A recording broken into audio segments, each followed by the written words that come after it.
Sports injury অথবা exercise জনিত ইনজুরিগুলোকে আমরা যদি চিন্তা করি তাহলে এটাকে মেডিকেলের ভাষায় 3টি ভাগে ভাগ করতে পারি: স্প্রেন, স্ট্রেন অ্যান্ড ফ্র্যাকচার।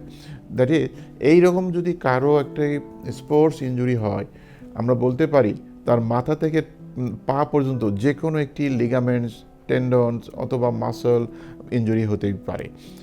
বিশেষ করে তার টেন্ডন অ্যাকিলিস, যেটা গোড়ালির হাড়, যে টেন্ডনটি আছে, লিগামেন্টসটি আছে, হাঁটু বা নি জয়েন্টটি আছে, শোল্ডার বা ঘাড়ের যে ব্যথা আছে, অথবা এলবো বা যে অ্যাঙ্কেল যে ব্যথাগুলো আছে, অর্থাৎ এই শরীরের যে বিভিন্ন জয়েন্টস এবং লিগামেন্টসগুলো আছে অথবা মাংসপেশিগুলো আছে, সব জায়গায় কোনো না কোনোভাবে ইনজুরিগুলো হতে পারে।